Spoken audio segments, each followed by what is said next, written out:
زندگی کیسے گزارنی ہے۔ میرے نبی کی زندگی کا دوسرا رخ کہ بطور انسان زندگی کیسے گزارنی ہے، مرد عورت ہے زندگی کیسے گزارنی ہے۔ پہلا رشتہ جو قائم ہوا دنیا میں وہ ہے خامد اور بیوی، حضرت آدم اور حوا کا نکاح ہوا۔ اللہ تعالیٰ نے عورت کو کمزور بنایا تو پہلے دن سے اس کو عزت اور احترام دیا تاکہ ساری زندگی اس کمزوری سے ناجائز فائدہ نہ اٹھایا جائے بلکہ اس کو عزت دی جائے۔ کہ آدم علیہ السلام کے لیے مٹی اکٹھی کی، پانی ڈالا، گوندھا اور ایک اسٹیچو بنایا اور ڈال دیا۔ جب وہ خشک ہوا اس میں روح ڈالی اور پھر وہ ننگے بدن تھے، پھر ان کو جنت کے کپڑے پہنائے اور جنت میں ڈال دیا۔ اس کائنات کا حسن بھی عورت سے ہے اور جنت کا حسن بھی عورت سے ہے۔ حضرت آدم علیہ السلام جنت میں، لیکن بابے جی دا دل ہی نہیں لگتا، کلے کلے ہی ٹرے پھر دیں۔ اب اللہ نے عورت کو بنانے کا ارادہ کیا تو اللہ ایک ڈھیر مٹی کا اکٹھا کر کے عورت کے لیے بھی بنا دیتا اور اس کا اسٹیچو بنا دیتا اور اس کو خشک ہونے دیتا، پھر اس میں روح ڈالتا، پھر اس کو کپڑے پہناتا۔ آپ حیران ہوں گے، سبحان اللہ، اللہ نے ایسا نہیں کیا۔ آدم علیہ السلام سوئے، آنکھ کھلی تو دیکھا ایک خوبصورت حسین عورت۔ یہ بات اکثر لوگوں کو معلوم ہوگی کہ یوسف علیہ السلام دنیا کے حسین ترین انسان تھے، اور یہ بات شاید کسی کو معلوم نہیں ہوگی کہ دنیا کی سب سے حسین خوبصورت عورت حضرت حوا ہے۔ حوا جن پر بڑھاپا آیا ہی نہیں، 1000 سال کے قریب زندگی گزاری، بڑھاپا نہیں آیا۔ حضرت آدم اور حوا قریب قریب عمر تھی۔ حضرت آدم کی عمر تو کتابوں میں مل جاتی ہے 1000 برس، لیکن حضرت حوا کی عمر کتنی تھی یہ کہیں پڑھنے کو ملا نہیں، اس لیے میں اندازہ کرتا ہوں کہ قریب قریب ہوگی۔ بڑھاپا نہیں آیا، بیماری نہیں آئی۔ اور حضرت حوا کو مینسز بھی نہیں آتے تھے۔ یہ عجیب بات آپ کو بتاؤں، اللہ نے اتنا جنت کا ان کے اندر نمونہ رکھا۔ تو جب حضرت آدم کی آنکھ کھلی تو دیکھا ایک حسن کا پیکر، انہوں تو جنت ہی بھول گئی۔ کہنے لگے یا اللہ ہن دل ٹھریا جا کے، یا اللہ کون ہے؟ کہ تیری بیگم۔ کہ واہ جی واہ، موجاں ہی موجاں۔ تو اللہ تعالیٰ نے نکاح پڑھایا۔ سبحان اللہ، اپنے نبی کی شان دوبارہ سنو۔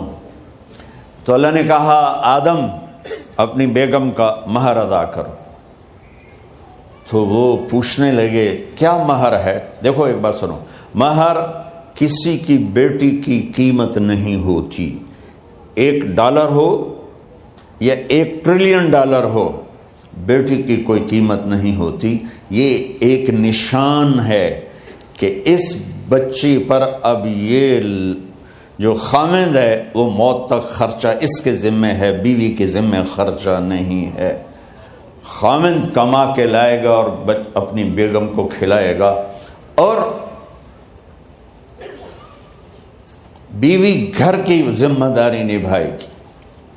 تو خیر وہ الگ بات چلی جائے گی۔ اللہ تعالیٰ نے کہا کہ مہر ادا کرو۔ کہا جی کیا مہر ہے؟ تو میرے اللہ نے کہا تیری نسل میں میرا آخری نبی آئے گا، اس پہ ایک دفعہ درود پڑھ دے، یہ مہر ہے۔ اچھا، شروع دن سے ہے کہ میں نے قبول کیا۔ قبول کیا کا مطلب ہے کہ میں اس لڑکی کو قبول کر رہا ہوں، اس کی کمیوں کے ساتھ بھی خوبیوں کے ساتھ بھی۔ اور جب لڑکی کہتی ہے سائن کرنا قبول کیا ہے، یا زبان سے کہے قبول کیا ہے، تو یہ اس بات کی گارنٹی ہے کہ میں نے اپنے اس لڑکے کو خامد ہونے کے طور پہ قبول کیا، اس کی کمیوں کے ساتھ بھی، اس کی خوبیوں کے ساتھ بھی۔ اور جو ہی شادی ہو کر ڈولی سسرال کے گھر جاتی ہے تو ٹیسٹ شروع ہو جاتا ہے، کی کر دیے، باندھی کے میں، اٹھیندی کے میں، بول دی کے میں۔ اور اس میں بہت زیادہ نیگیٹو کردار ہے سسرال کا. کئی لڑکیوں کا کیونکہ ہم نے اپنے نبی کی زندگی نہیں قبول کیا. یہ واجب ہے کہنا قبول کیا کہ جس میں پیغام ہے کہ اب میں اس کی میں کوئی کمی ہے وہ بھی قبول کروں گی, کوئی خوبی ہے تو سر ماتھے پر. اور لڑکا کہتا ہے کہ میں اسے قبول کرتا ہوں, اس کی خوبیوں کے ساتھ بھی کمیوں کے ساتھ بھی. یہ بات یاد رکھنا, پرفیکشن کبھی تلاش نہ کرنا, پرفیکشن کبھی تلاش نہ کرنا. اللہ نے 100 نمبر نہیں مانگے, 51, ایک نمبر اوپر ہو گیا. گناہ تمہارے 50 ہیں اور نیکی تمہاری 51 ہے, تو اس ایک پر ہم تمہیں جنت میں ڈال دیں. اب کوئی خامند اپنی بیوی میں پرفیکشن دیکھنا چاہے, بیوی اپنے خامند میں پرفیکشن دیکھنا چاہے, ساس سسر اپنی بہو میں, ساس سسر اپنے داماد میں, بھائی اپنے بھائی میں, ماں باپ اپنی اولاد میں, اولاد اپنے ماں باپ میں, جہاں یہ نظر ہوگی تو وہاں لڑائی ہوگی. کمیوں کے ساتھ قبول کرو.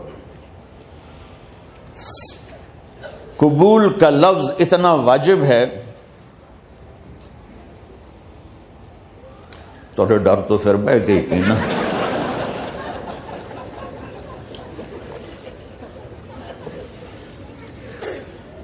قبول کا لفظ اتنا ضروری ہے کہ اس کے بغیر نکاح ہی نہیں ہوتا. میں یہ کئی جگہ لطیفہ سنا چکا ہوں اور واقعی قصہ بھی ہے. ایسے